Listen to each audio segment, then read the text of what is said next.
তারা এদেশ থেকে পালিয়ে যেতে বাধ্য হয়েছে। কিন্তু তাদের যে দোসর, তাদের যে সেলাসামুন্ড, তাদের যে প্রশাসনিক বাহিনী, এটা তো যায়নি। প্রতিটা সেক্টরে তারা বসে আছেন। এই যারা বসে আছেন তাদের মধ্যে তো আওয়ামী প্রীতি রয়ে গেছে। সুতরাং আপনি এক কবেই যে গাছ কেটে ফেলবেন, এটা সম্ভব না। আমরা যদি সবাই ঐক্যবদ্ধ থাকি এবং কারো বিরুদ্ধে কোনো অভিযোগ দায়ের না করে বাস্তবতাকে যদি মেনে নিই, যেমন আমাদের প্রধান উপদেষ্টা বলছেন হাসিনা চলে গেছে, কিন্তু গ্রামে গ্রামে যে হাসিনার বাহিনী রয়ে গেছে, এগুলি তো আর চলে যায়নি। সুতরাং এরা যে কোনো সময় চবল মারতে পারে, এটা আমাদেরকে মাথায় রেখে আমাদেরকে সিদ্ধান্ত নিতে হবে। সেনাবাহিনীর এই গৌরবোজ্জ্বল ভূমিকা, এটা যেন প্রশ্নবিদ্ধ না হয় এবং তাদেরকে যেন আমাদের ছাত্র জনতার জনগণের মুখোমুখি করে দেওয়া না হয়। 2013 সালের হেফাজতে সেই সমাবেশে যখন নারকীয় গণহত্যা চালায় আওয়ামী লীগ এবং তার রাষ্ট্রযন্ত্র, তখন এই গণহত্যার প্রতিবাদে হেফাজতের পাশে এসে দাঁড়াতে চেয়েছিলেন বেগম খালেদা জিয়া, বিএনপি চেয়ারপারসন। তো একটি গণমাধ্যমের, বিশেষ করে সামাজিক যোগাযোগ মাধ্যমের জনপ্রিয় যারা সোশ্যাল অ্যাক্টিভিস্ট, তাদের দু একজন দাবি করেছেন যে সেখানে খালেদা জিয়াকে বিএনপি কয়েকজন নেতা ভুল বুঝিয়ে তাকে সেখানে ওই রাত্রে আসতে দেয়নি। যদি তিনি ওখানে আসতেন তাহলে হয়তো বা আওয়ামী সরকার পতন হয়ে যাওয়ার একটা সম্ভাবনা ছিল। তো আপনারা আসলে কি মনে করেন যে এই দাবিটা, মানে বলা হচ্ছে যে ভারতীয় মদতপুষ্ট হয়ে সেই নেতা, দু একজন নেতা, তারা বেগম জিয়াকে সেই রাত্রে আসতে দেননি সেখানে। আপনার কি মনে হয়? এখানে একটা বিষয় স্পষ্ট হওয়া দরকার, সেটা হলো হেফাজতে ইসলাম 2013 সালের 5 মে শাপলা চত্বরে যে মহাসমাবেশ করেছে, এই মহাসমাবেশটা ছিল দেশের স্বাধীনতা সার্বভৌমত্বকে রক্ষা করা। ভারতীয় আধিপত্যবাদী শক্তি গণজাগরণ মঞ্চের নামে এদেশের যে সাংস্কৃতিক আগ্রাসন চালিয়ে এদেশকে ভারতের অঙ্গরাজ্য প্রতিষ্ঠা করার যে ষড়যন্ত্র নিয়ে রাস্তায় নেমেছিল, মাঠে দেশের জনগণকে উদ্বুদ্ধ করার চেষ্টা করেছিল। আওয়ামী ফ্যাসিস্ট সরকার তখন ক্ষমতায়, কিন্তু এই ফ্যাসিস্টের বিরুদ্ধে আরেকটা সরকার দাঁড় করে দিয়েছেন, যারা শাহবাগ থেকে ঘোষণা করছে আজকে পতাকা অর্ধনমিত থাকবে। রাষ্ট্রের সচিবালয় থেকে একেবারে বঙ্গভবন থেকে সবাই অর্ধনমিত করে রাখতেছে। তারা ঘোষণা করছেন আগামীকাল সবাই 1 ঘন্টা নীরবতা পালন করবেন। তারা করছে। এই যে রাষ্ট্রের বিরুদ্ধে আরেকটা সরকারের বিরুদ্ধে আরেকটা সরকার, ভারত, এটা যদি সফল হতো তাহলে এদেশে স্বাধীন সার্বভৌম রাষ্ট্র হিসেবে আমরা দাঁড়াইতে পারতাম না। হেফাজতে ইসলাম দেশের স্বাধীনতাকে রক্ষা করার জন্যে, দেশের মুসলমানদের ঈমান আকীদা রক্ষা করার জন্যে এবং দেশপ্রেমিক শক্তির অবস্থানকে সুদৃঢ় করার জন্যে হেফাজত সেই দিন মাঠে নেমেছে। গণজাগরণ মঞ্চের নামে যারা আমার আল্লাহকে গালি দিয়েছেন, রসুলকে কটূক্তি করেছেন, কোরআনের বিরুদ্ধে কথা বলেছেন, এই তাদেরকে শাস্তির দাবিতে হেফাজত এসেছিল। হেফাজতের পক্ষে সর্বস্তরের জনগণ সমর্থন জুগিয়েছে। এর মধ্যে রাজনৈতিক দলগুলোর মধ্যে বিএনপি, জামায়াত ইসলামী, এমনকি এরশাদের দলও সেদিন হেফাজতের পাশে দাঁড়িয়েছিল। আমরা এই জন্য যারা আমাদের পাশে দাঁড়িয়েছেন সকল দেশপ্রেমিক শক্তিকে, রাজনৈতিক নেতৃবৃন্দকে আমরা ধন্যবাদ জানাই। আল্লামা আহমদ শফির একই মঞ্চে শেখ হাসিনাকে ডেকে আনা হয়েছে এবং সেখানে কওমি জননী উপাধি দেওয়া হয়েছে এবং কওমি সনদের স্বীকৃতি দেওয়ার উপলক্ষে সেখানে শুকরানা মাহফিল হয়েছে। তো আসলে এই ব্যাপারটা এত বড় গণহত্যার পরে এবং গণহত্যা যিনি চালিয়ে যার নির্দেশে হয়েছে তাকেই ডেকে এনে সেই মঞ্চে তাকে কওমি জননী উপাধি দেওয়া হচ্ছে, এটা হেফাজতের জন্য বিপরীতমুখী আচরণ কিংবা আত্মঘাতীমূলক আচরণ ছিল কিনা এবং এই জন্য হেফাজতের এখন কোনো অনুশোচনা আছে কিনা, বা এই ব্যাপারটা কিভাবে দেখছে হেফাজত? আসলে এটা একটা ভুল ধারণা। হেফাজতে ইসলামের কোনো স্টেজে কোনোদিন এক্ষুনি হাসিনাকে আনা হয়নি। 2013 সালের পরে এক্ষুনি হাসিনা যেহেতু হেফাজতের উপরে গণহত্যা চালিয়েছে, কওমি আলেম ওলামাদের উপরে গণহত্যা চালিয়েছে, এই গণহত্যাকে ডাকানোর জন্য এবং গণহত্যাকে মুছে দেওয়ার জন্য আমাদের দেশের কওমি মাদ্রাসাগুলোর কয়েকটা বোর্ড আছে, 6টা বোর্ড। এই 6টা বোর্ডকে সম্মিলিত করে আলাদা একটা বোর্ড করেছেন, আল হাইয়াতুল আলিয়া লিল জামিআতিল কওমিয়া। এই বোর্ডের আন্ডারে কওমি মাদ্রাসার সনদের স্বীকৃতি দিয়েছেন। হেফাজতুল ইসলাম বাংলাদেশের আমির আল্লামা শাহ আহমদ শফি রহমতুল্লাহ আলাইহি যেমন হেফাজতের আমির ছিলেন, ঠিক তেমনিভাবে এই বোর্ডেরও চেয়ারম্যান ছিলেন। চেয়ারম্যান হওয়ার কারণে সনদের স্বীকৃতির এই কার্যক্রম আল্লামা আহমদ শফির নেতৃত্বে হয়েছে। এই কারণেই এই বোর্ডের আন্ডারে এই শুকরানা সমাবেশ হয়েছে, হেফাজতের ব্যবস্থাপনায় নয়। এখানে হেফাজতের মহাসচিব, তৎকালীন মহাসচিব আল্লামা জুনাইদ বাবনগরী রহমতুল্লাহ আলাই সহ অনেক হেফাজতের শীর্ষ নেতৃবৃন্দ কেউ যায়নি। শুধু আল্লামা আহমদ শফি রহমতুল্লাহ আলাই যেহেতু বোর্ডের চেয়ারম্যান, সঙ্গত কারণেই ওনাকে যেতে হয়। এই জন্য ওনার নেতৃত্বে 6 বোর্ডের সমন্বয়ে এই সমাবেশ হয়েছে। এটা হেফাজতের সমাবেশ নয়। এবং ওখানে যিনি কওমি জননী উপাধি দিয়েছেন নেক্কুনি হাসিনাকে, তিনি হেফাজতের কেউ নন। তিনি হচ্ছেন গোপালগঞ্জের টুঙ্গিপাড়া গোহরডাঙ্গা মাদ্রাসার প্রিন্সিপাল। উনি টুঙ্গিপাড়ার হওয়ার কারণে ওনাকে মুফতি রুহুল আমিন, যিনি পরবর্তী সময়ে কওমি জননী উপাধি দেওয়ার সুবাদে উনি বাইতুল মোকাররম জাতীয় মসজিদের খতিব হয়েছিলেন, হাসিনার পতনের পর উনিও ওনার মতো পালিয়ে চলে গেছেন। সুতরাং এই কওমি জননীর উপাধি দেওয়ার ক্ষেত্রে হেফাজতের কোনো সম্পর্ক নাই। এই শুকরানা মাহফিলের সাথে হেফাজতের কোনো সম্পর্ক নেই। হেফাজতের অধিকাংশ নেতৃবৃন্দ এই শুকরানা মাহফিলে অংশগ্রহণ করেনি। আর কওমি জননী যিনি উপাধি দিয়েছেন উনি হেফাজতের কেউ নন। উনি আওয়ামী লীগের একজন এজেন্ট। উনি এমপি মন্ত্রী হওয়ার লোভে উনি এই বিভ্রান্তি সৃষ্টি করেছেন। দেশবাসী না জানার কারণে হেফাজতের উপরে এই অভিযোগ তারা উত্থাপন করেন। আসলে বাস্তব কথা হলো এটার সাথে হেফাজতের কোনো সম্পর্ক নেই।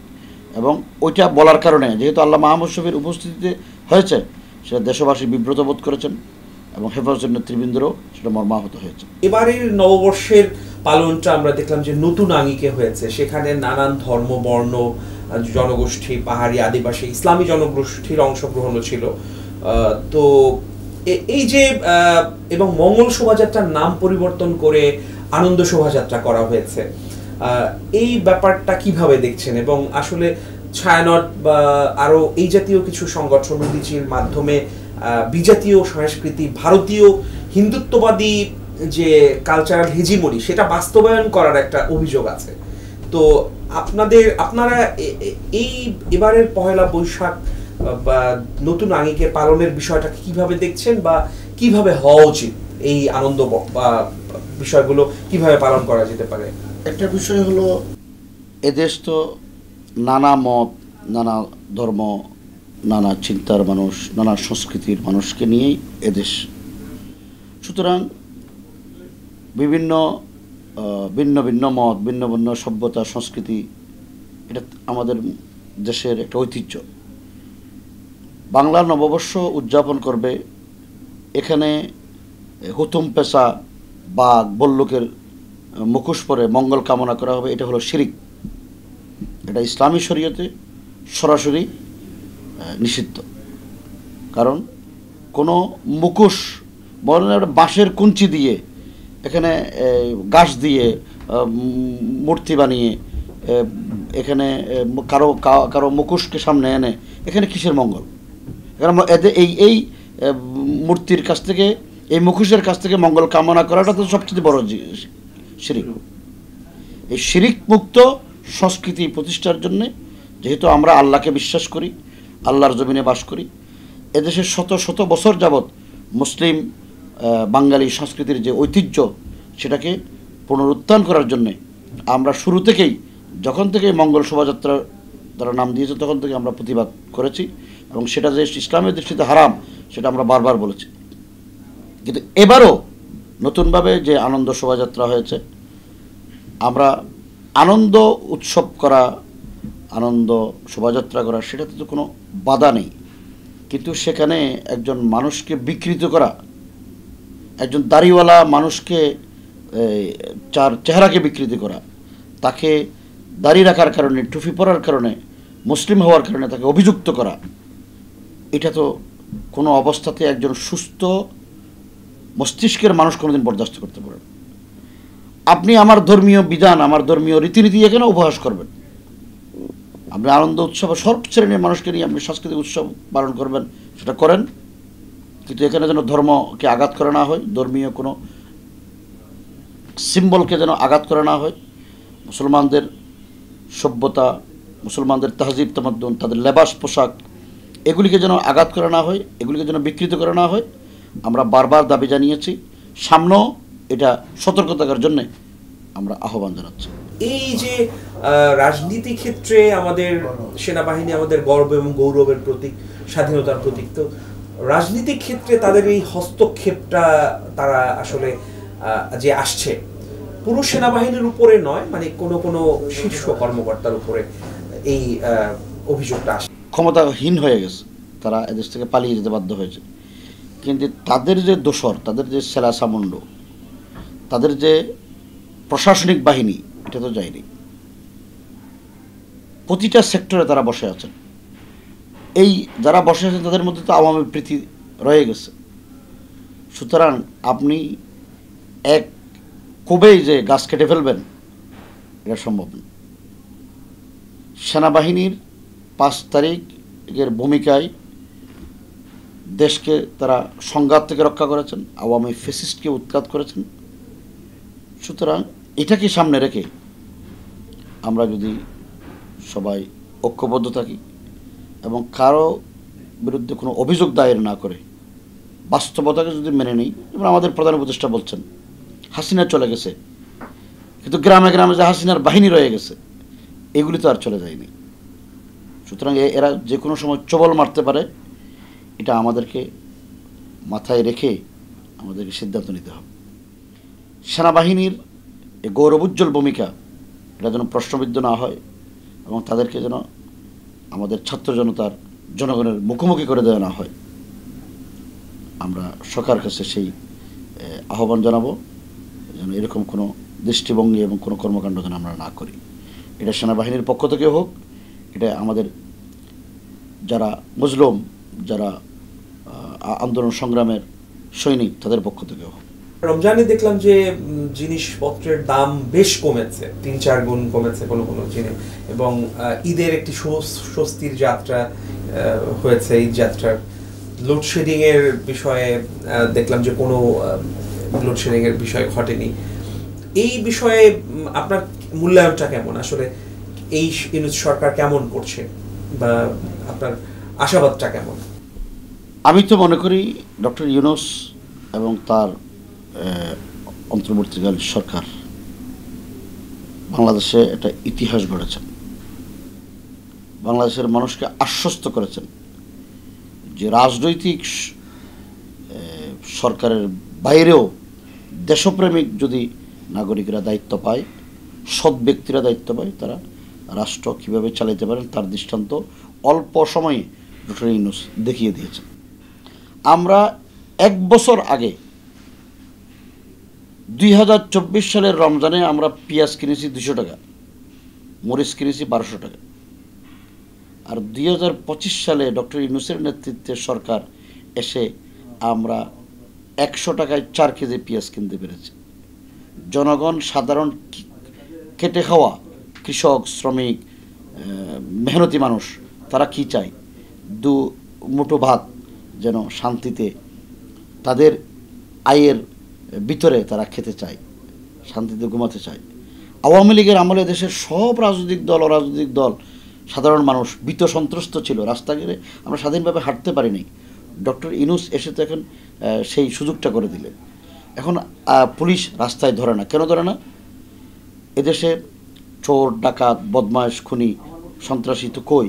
আওয়ামী লীগের আমলে যে পরিমাণ রাস্তা থেকে ধরে সাধারণ মানুষকে সন্ত্রাসী বানানো হয়েছে, ছিনতাইকারী বানানো হয়েছে, ডাকাত বানানো হয়েছে, তো এখন তো বাংলাদেশে সেগুলি নাই। সোশ্যাল মিডিয়া আছে, বাংলাদেশের মিডিয়াগুলো আছে, সব বাহিনী আছে, এরকম কোনো কার্যক্রম তো উল্লেখযোগ্য আমাদের দেশের জনগণ দেখেনি। এবং আপনি দেখেন কয়েকদিন আগে March for Gaza lakh lakh মানুষের জমায়েত হয়েছে সোহরাওয়ার্দীতে। আমরা লক্ষ্য করেছি বিগত 15 বছর 200-300 লোক যদি জমায়েত হতো, কি পরিমাণ পুলিশ র্যাব বিজিবি মোতায়েন করে একটা ভীতিকর পরিস্থিতি তৈরি করতো। কিন্তু এই লক্ষ লক্ষ মানুষ আসলো, কারোর সাথে কোনো ধরনের কোনো সংঘাত হলো না, কোনো বাকবিতণ্ডা হলো না, পুলিশের সাথে কোনো ডিল মারামারি হলো না।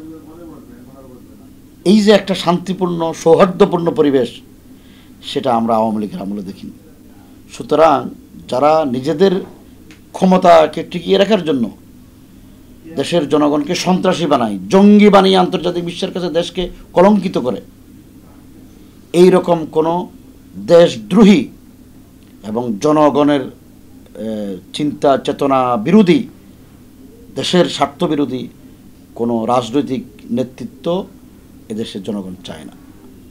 ডক্টর ইউনূস সাহেব যে পরিবেশ তৈরি করেছেন, দেশকে আন্তর্জাতিক পরিমণ্ডলে যেভাবে তিনি উজ্জ্বল করেছেন, দেশের জনগণের প্রয়োজনীয় আসবাবপত্র, দেশের জনগণের স্বাধীনভাবে চলাফেরার যে সুযোগ উনি করে দিয়েছেন, এই পরিবেশ যেন সামনে অব্যাহত থাকে, আমরা সেই আহ্বান জনগণ এবং রাজনৈতিক নেতৃবৃন্দের কাছে আমরা